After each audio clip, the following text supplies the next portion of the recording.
The Zhiyun Smooth X gimbal. What exactly is it?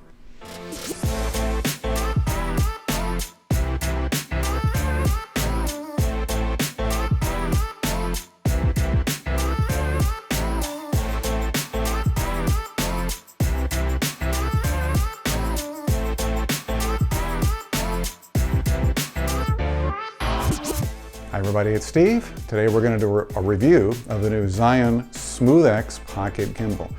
The results were largely pretty great. It's a nice little toy. I did find something that I didn't care for, and I'll show it to you at the end. We'll talk about it later on, so stick around for that. First, let's talk about the specs. This little thing is tiny, and that's one of the most attractive things about it. It's only 246 grams, 5.5 hours of battery life. It's a 2-axis gimbal, not a 3-axis gimbal. What that means is, normally on a gimbal you have a pan, you have a tilt, and you have a roll, so it stabilizes in 3 directions. This stabilizes in 2 directions.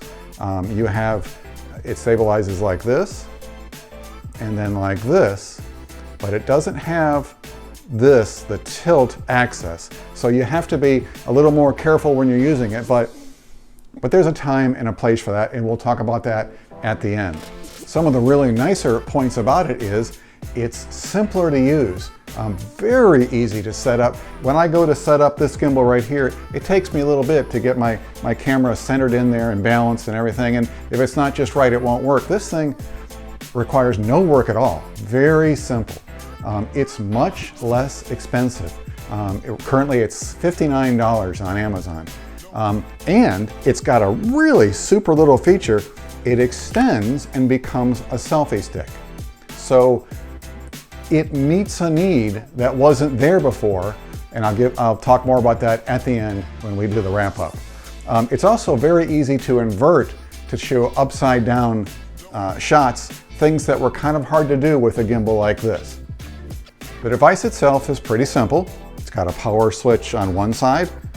It's got a charging port on the other side. In the handle, it's got a joystick, an M button, and a recording button, and a zoom switch on the side. The M button you use single tap to toggle between locked mode and pan follow mode. That just controls whether or not the pan will allow you to circle things or it's locked in one position.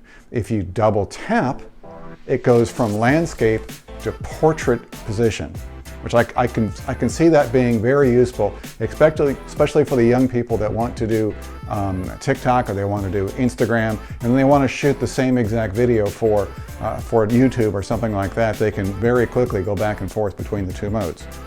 The record button allows you to tap to start and stop your recording.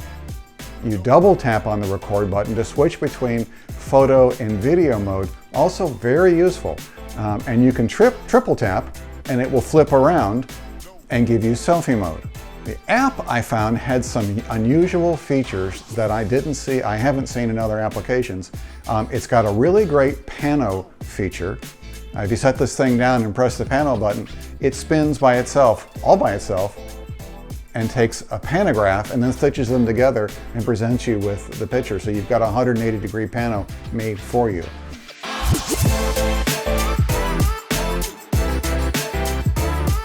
It does time lapses, it does hyperlapses, and it also has got a mode that allows you to take custom movies. So the way this works is it prompts you through the menu to take short video clips, just a few seconds long, and then it stitches them together for you.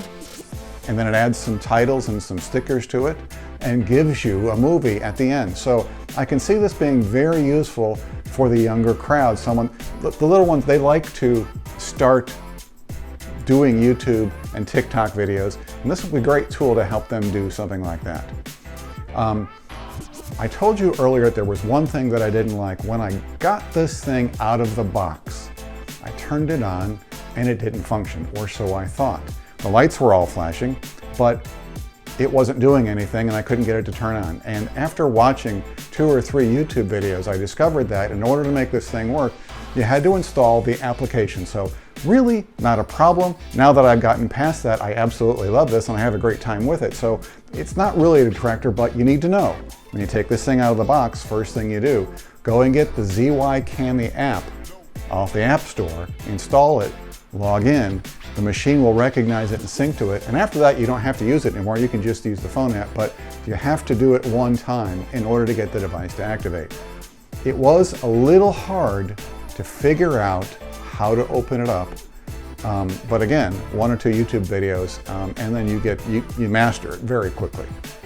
Other than that, I think that this device has a real place in the market. Now, it's not for the person who is a professional videographer. You're not going to shoot weddings for this. You know, the larger, more expensive gimbals are there for that. But I've taken this device on vacation before, and it's hard to pack something like that. I have to plan for a special place in my backpack, and when I want to use it, I have to take time to set it up, and it's a little hard. This folds down into something that will easily fit in my pocket. I can open it up quickly, and I can start shooting, and I've got stabilized footage. I can see the TikTokers, I can see the Instagrammers, I can see the young people using this thing to shoot. Even if you just use it as a $60 selfie stick, it's great. You have great control over your camera, which you can do from the end of the selfie stick. I really think it's got a place. Thanks for listening.